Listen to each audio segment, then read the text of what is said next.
Welcome to the DLS training module on Diagnostic Assessment. Let's get started. Before we begin, let's review the objectives for the module. By the end of the module, you should be able to understand the importance of diagnostic assessments, structure a diagnostic assessment for the student for the first day of class, identify the key features at each level to assess, and elicit the key functions from the student to determine the level and gaps to reach the next level. First, let's discuss types of assessments. We often need to test students for different reasons, and this determines the type of test that we do. Two types that are common are formative assessments and diagnostic assessments. A formative assessment is the type we use to test if students have mastered what has been taught. These are usually given during instruction or just after. A formative assessment usually tests what was taught in previous lessons and therefore determines whether the learning and instruction have been successful. These assessments are formal in nature. On the other hand, the purpose of a diagnostic assessment is different. Its purpose is to test prior knowledge and identify gaps in the knowledge. Because of this, it's clear that a diagnostic assessment should be given prior to instruction. This test also determines what to teach and affects how to plan lessons. These assessments can be either formal or informal depending on the organization's needs. As discussed before, a main purpose of a diagnostic assessment is to find the gaps in a student's knowledge and ability. The test not only discovers the student's strengths, but also his or her weaknesses in areas that need to be improved. Finding the gaps is important because it helps us to identify the tools the student needs to cover those gaps. In other words, what vocabulary or language structures do we need to teach the student, and what skills do they need to practice to get over the gaps to reach the next level? Before moving on, consider what you currently do to assess your students in the first lesson. Consider these questions. Do you do a formal or informal assessment? How do you structure the assessment? What features of the language do you look for? How do you provide feedback on the student's current performance? Pause the recording to write down some of your ideas, and resume when you are ready to continue. At the end of the module, you should look back and reflect on whether you would change any of the techniques you wrote down. So let's look at how we can structure the assessment. Let's consider the formality, length, and content of the test. At DLS, we usually structure the assessments in an informal way and rely on the instructor to create and perform the assessment. The length of the assessment depends on the student's level. If the student has no prior knowledge of the language, you might simply ask them in English if they know anything about the language or culture. It will likely take no more than a few minutes. However, if the student is between a level 1 and a level 3, we suggest spending 15 to 30 minutes. After 30 minutes, no matter the level, you should have a broad enough sample of their language to determine the student's weak points or gaps. Finally, in the government training environment, the content should be based on ILR level tasks. As the tester, you must ask students to do something to demonstrate their ability to perform at the ILR level. We will go into exactly what this means later, after we review some of the features of the ILR levels. Take a few minutes and think about the ILR levels. What are the key features of each level? What are the tasks that the students need to perform at those levels? Pause the recording and write down what you know about the ILR levels. You can compare your notes with what you will learn in this presentation. Resume the video when you are ready to continue. You may have seen this visual before. If we start at the bottom, level 0+, we see that this person really only knows words. A level 0+ speaker cannot speak in complete sentences, except for memorized phrases like, "my name is," or "I come from," or "I don't understand." This person can perhaps recognize and say basic vocabulary items, such as numbers, months, colors, or classroom objects, but cannot express themselves beyond isolated words and phrases. At level 1, A speaker can use only very basic sentences. We consider them a survivor because they can ask for and respond to basic needs. They would be able to get directions and talk about personal information, such as their family or job. Of course, at this level we can expect many mistakes, but the key is that they can use basic sentence structures. For level 2, the student is able to speak at the paragraph level. Sentences are connected, and the student can speak at some length. This is why they are considered a storyteller. The language has to be sufficient to tell a story, not necessarily a complicated story, but one that makes sense. Finally, for level 3, the student is able to use discourse. Not only can they use paragraphs, but they are able to organize those paragraphs into a cohesive line of thinking. They can also deal with abstract information and ideas. Because of that, we call level 3 students thinkers. As students progress from level to level, it is essential that they can perform all the tasks and demonstrate all the features of that level. Let's look at some pictures to visualize how that might work. The steps you see represent the ILR levels 1, 2, and 3. Now look at this image. Has the person in the image reached a level 2? No, she has only one hand on the step. The goal is to get all the way on top of the step. Just touching the top does not mean that she has adequately mastered what is required for a level 2. Still, she is able to reach some of the expectations for level 2, so she might be a 1+. Now how about this guy? Is he a level 2? No, still no. He has still not mastered all of the features of level 2. He's getting there, but from this picture we still do not see him successfully complete the step. Remember, the goal is to get all the way on top of the step. Just touching the top, even with both hands, does not mean that he has mastered the skills necessary for level 2. Finally, let's look at this guy. Is he on top of the step? Not yet, no. Now, he might be able to get up there, but we do not see that in this photo. This photo represents a sample of language that we have so far. It's possible that we will see more, but we can only judge his ability based on what we can see, or in the case of a language test, what we can hear. The purpose of these pictures is to show that there's a lot of variation even within one level. All of these athletes would be considered level 1+ based on their performance that we can see, but some of them are much stronger than others. This is simply another visual to show you what we just looked at. For a student to get from one level to the next, they must complete all of the steps between the levels, or they need to climb each rung of the ladder. If any of the rungs or steps are missing, they cannot achieve the next level score. If we look at the ladder here, we can see that this guy is missing some steps or rungs. In a formative test, our goal would be to simply say yes or no. Is he level 2 or not? However, in a diagnostic assessment, we need to go one step further and find out what is missing. We need to identify the gaps in his language. We need to ask, what are the key features of the level that the student does not fully achieve? This guy is missing 3 or 4 rungs, so we know that when we set up his lesson plans, we need to emphasize the knowledge or skills those rungs represent.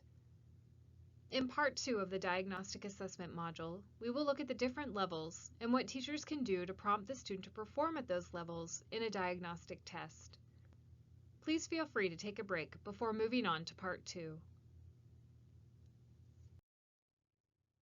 Now let's move on to Part 2 of the Diagnostic Assessment module. In Part 1, we did a general overview of what a diagnostic assessment is and its purpose.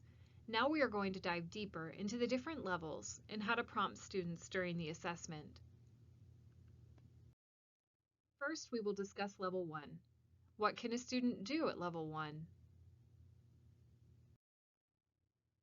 At Level 1, the student should be able to do the following tasks: exchange greetings and other courtesies, talk about the weather, ask for and provide simple biographical information, have simple, short conversations on familiar topics, ask and formulate simple yes or no questions, and give dates, times, and schedule information. If the student demonstrates that he can do these tasks, we can check them off and determine that he is level 1. As you can see, this student is now at the top of the level, and we can move on and prompt him to do level 2 tasks. However, let's say this guy can exchange greetings, ask for and provide simple biographical information, have short conversations on familiar topics, and give dates, times, and schedule information. But when we prompted him, he was not able to talk about the weather or to formulate simple yes or no questions. Because of this, he's missing some of the rungs on the ladder, and we can see that he's stuck at level 0+. He's not yet at level 1. So let's talk about how you can elicit or pull the level 1 functions from the student.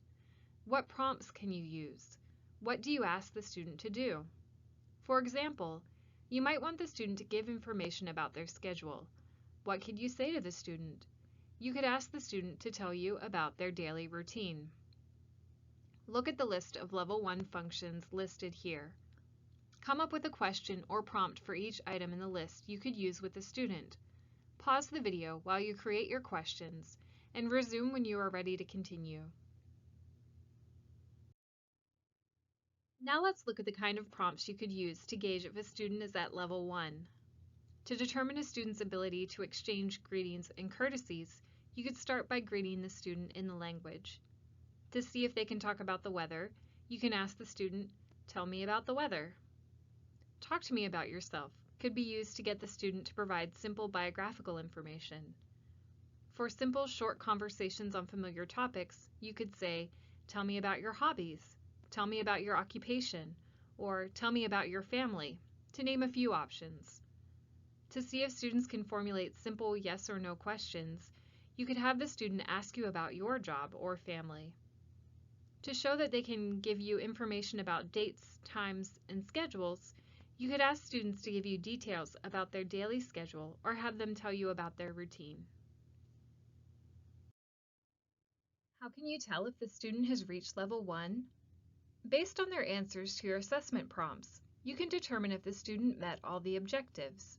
If they have not, provide feedback based on the gaps you identified. If the student meets all the requirements for level 1, continue to test them on more difficult, higher-level tasks until you reach the limits of what they can say. To provide an example of level 0+ and level 1 speaking tests, we will now watch an English speaking test being conducted for a level 0+ student, and then a second video for a level 1 student. Watch carefully to notice the differences in the ability of each speaker and how the interviewer adjusts their tests accordingly. Okay, can you tell me again your name? My name is Changsan. Okay, and how old are you? My age is 32. 32, okay. And what is your birth date? My birthday is July 17. Okay, and what is your nationality? What country are you from? That's okay. From Korea. Okay, and what city are you from? Do you know Seoul? Okay, from I Seoul. stay Seoul. Okay, thank you very much. Okay. That was a level 0+ speaking test. Now watch a level 1 speaking test and pay particular attention to the differences in speaker ability and how the interviewer adjusts the test. Tell us about your oldest. What does your oldest child do? Yeah, my oldest son 35. Oh. That daughter 29. And that daughter 27. Okay. That the son 24 and last one 22. Now you have all grown. Yeah, and where are you originally from? I come from Vietnam. From Vietnam. Yeah. When did you come to the United States? I came here in the March 2019.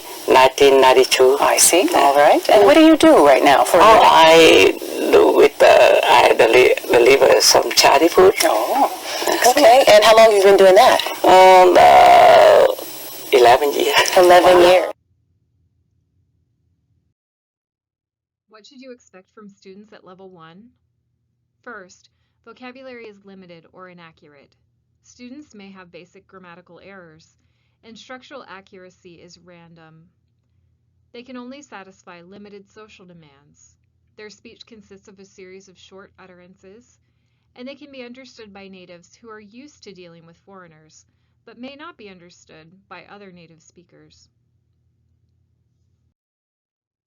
Next, we will discuss Level 2. What can a student do at Level 2? At Level 2, a student should be able to do the following tasks. Ask questions with interrogative pronouns who, what, when, where, and why. Satisfy most travel and accommodation needs. Give descriptions. Give instructions or directions. Handle routine work-related interactions. Narrate in the past, present, and future. Handle high-frequency social conversational situations. Satisfy routine social demands, and get the gist of most everyday conversations. If the student demonstrates that he can do these tasks, we can check them off and determine that he is at Level 2. However, let's say this guy can ask interrogative questions, give descriptions, give instructions and directions, handle routine work-related conversations, handle high-frequency social interactions, and satisfy routine social demands. But when prompted, he was not able to handle travel and accommodation needs, narrate in the past, present, and future, or get the gist of most everyday conversations.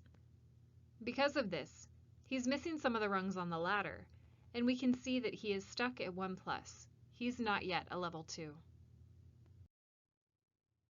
Let's talk about how you elicit or pull the Level 2 functions from the student. What prompts can you use? What do you ask the student to do? For example, if you want the student to narrate in the past, present, or future, what can you say to the student? You could ask the student to tell you about what he did last weekend or about his plans for the next weekend. For narrating in the present, you could ask him to do something and then have him tell you about it as he is doing it. Pause the video for a moment. Look at the functions that are listed on the screen. Write down some questions or prompts you could use to elicit the information listed here. Resume when you are ready to continue. So what prompts could we use? As we go through this list, compare your ideas with the ones here. To see if students can understand the gist of most everyday conversations, you could have them discuss what they have read in the news lately or tell you about what they do in their free time. How do you usually meet new people is a good way to test if they are able to satisfy routine social demands. A good measure of whether or not the student can handle high-frequency social conversational situations is to have them describe the last movie they saw or have them talk about a pet they had. Having the students describe their office or talk about some of the challenges they face at work can be used to see if they can handle routine work-related questions. There are several ways students can show their ability to narrate in the past, present, and future.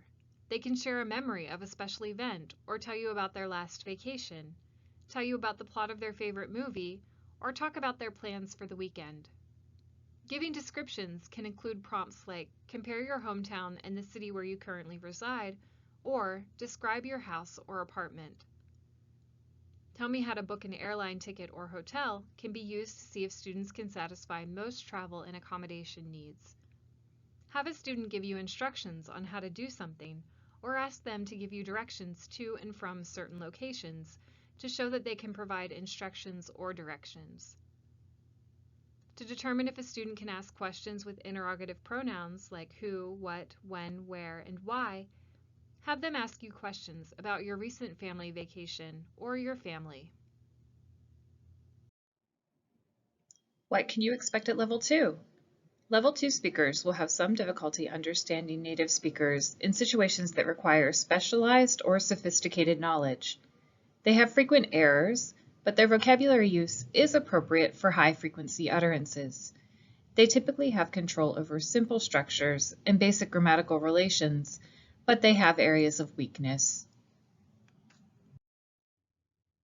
Based on their answers to your assessment prompts, you can determine if the student has met all the objectives for Level 2. If they have not, provide feedback based on the gaps you identified. If the student reaches a Level 2, continue to test them on more difficult, higher-level tasks until you reach the limits of what they can say. We will now watch a Level 1 Plus speaking assessment, followed by a Level 2 assessment. While you watch, consider the differences in the speaker's ability and how the interviewer adjusts their test accordingly. I'd like you, if you can, to just tell me some of the things that have been happening at the World Cup. Just tell me what's been going on. I haven't followed much. So what's been happening? Every day I ask my husband about the football in South Africa. Yesterday I heard the French are excluded, so it's not good news. But today America was playing with Algeria, and America is the winner. So it's now it's my favorite. America is your favorite team now? Yeah. So I have team to be support because Algeria it's go on. Morocco it's not qualified. France it's not qualified also. So Okay, so I'm happy to support America. Now we will watch a Level 2 speaking assessment. Again, pay attention to how the interviewer adjusts their tests to match the differences in speaker ability between Level 1 Plus and 2. how might a foreigner recognize a Pashtun man in your country? Could you please describe how that man might look in as much detail as possible? Yes, they wear long clothes, like a longer dress and big pajamas, and they have a turban, and they have beard, and the beard is not trimmed, they just let it go, but not the young generation. Mostly it's the old generation that either young, old people, obviously they let grow their beard, but then some young generation nowadays, they do let the beard grow. And sometimes they wear kajal, like eyeliner, inside in their eyes, but it's more like in the rural areas, not in the cities, or that, because usually women wear this. But they have a shawl around them. If it's not a shawl, they have something on their shoulder just to be with them. And they wear sandals, and not too much of shoes like tennis shoes or anything, but mostly sandals they wear. Okay, well, thank you. Next, what can a student do at Level 3? At Level 3, a student should be able to do the following tasks: justify and persuade, discuss topics extensively, discuss abstract subjects, analyze, hypothesize, deal with linguistically unfamiliar situations, and support opinions. If the student demonstrates that he can do these tasks, we can check them off and determine that he is at Level 3. However, let's say this student can do most of the things he needs to do at Level 3. Justify and persuade, discuss topics extensively, discuss abstract subjects, analyze, deal with linguistically unfamiliar situations, and support opinions. But when he was prompted, he could not hypothesize. Because of this, he is still missing some of the rungs on the ladder, and we can see that he is stuck at 2+. He's not yet a Level 3. How do you elicit or pull the Level 3 functions from the student? What prompts can you use? What do you ask the student to do? For example, we might ask a student to support their opinion by asking if they agree with the latest government policy and why. Look at the list of Level 3 functions shown here. Come up with a question or prompt for each item in the list that you could use with a student. Pause the video while you create your prompts, and resume when you are ready to continue. Let's review some prompts we could use. As we go along, remember to compare the prompts you came up with to the ones we have here. First, we can have students support opinions by asking them if they agree with something or asking what their opinion is about a particular topic, such as the U.S. environmental policy. Students can be forced to deal with linguistically unfamiliar situations by asking them to talk about subjects they have no experience with, at least in the target language. Have students hypothesize by asking them, if you were the president, what would you do about X? Or, what would you do if you were not working in your current position? Students can show their ability to analyze by asking them to explain why other people think the way they do. For example, why do you think some people do not approve of eating animals? Discussing abstract subjects and discussing topics extensively can sometimes be dealt with using the same prompt. We could ask the student to discuss recent political events or the relationship between the U.S. and other countries. To show an ability to justify and persuade, you can ask students to give you advice or explain why something happens. What can we expect from Level 3 students? Level 3 speakers should be able to speak the language with sufficient structural accuracy and vocabulary to participate effectively in most conversations on practical, social, and professional topics. They are also able to understand the essentials of all speech in a standard dialect, including technical discussions within a specific field.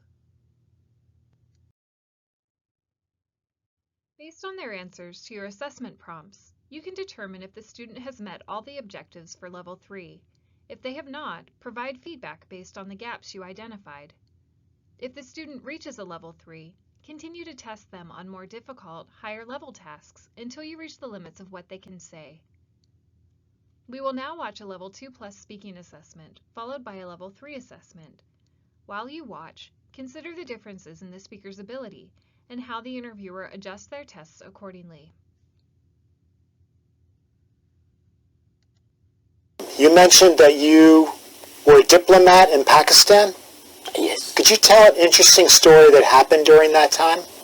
Well, one of them is the one when I was supposed to accompany a vice president from Sudan to see the president of Pakistan. And he was moving from one city and I was moving from the other to meet the president in a place called Lahore. On arriving there, I found myself with an guard of honor and music and a presidential reception. I wondered why, what happened. And then I discovered that the vice president I was coming to meet couldn't come at all. And he had to go back to Sudan, leaving me to play the role for a short while. Wow. Now we will watch a Level 3 speaking assessment. Again, pay attention to how the interviewer adjusts their tests to match the differences in speaker ability between Level 2+ and 3. I would definitely agree that the neighboring states have a greater role to play in national building effort in Afghanistan, especially with that Pakistan comes to my mind, first of all, because of the boundary that it shares, the geographic boundary, and its immediate neighbor. Again, it brings me back to sort of when I leave in my house and I kind of think, do I prefer a civil neighbor or would I rather have a hostile neighbor who does all kind of things in its own? Now, if I have a choice, I would definitely say I would like to have a civil neighbor. And in Pakistan's interest, probably that's what they're thinking too, to have a stable nation, Afghanistan, along its border. However, there is an element to it that we shouldn't forget, that there are insurgents in Afghanistan, there are other problems, and that won't dissipate away in its own. When you're building that nation, when you are chasing them away, they have to go somewhere, and they find that Pakistan is a place to go because it shares the border again, like I mentioned before. So then Pakistan would then think, okay, I would like to have a civil neighbor, but then I have to bear that problem, and somehow I have to be more hostile or uncivil to the world because now I inherit that problem. So Pakistan is really in dilemma, to my view, and they have to deal with it at different level, at different fronts. Now, let's practice what we've learned. Several prompts have been listed here at each of the levels we have discussed today, Level 1, Level 2, and Level 3. Pause the video while you write down what level and what function each prompt tests. Resume when you are ready to continue. Compare the correct answers given here with the responses you wrote down. It is particularly important that you identified the correct level, but in the provided solutions, you can also see what functions each prompt is designed to test. Pause the video while you compare answers, and resume when you are ready to continue. Finally, let's discuss how to give feedback to your student. You should write up your comments from the student assessment in a way that matches the ILR functions we covered today. Record the assessment and your feedback. Be sure to discuss with the student how their performance in the assessment will shape your lesson plans. Then, finish by recommending self-study tools and techniques that will be particularly beneficial to them and the areas where they can improve. Thank you for watching the Diagnostic Assessment Teacher Training module. If you have any questions, please see your language training supervisor.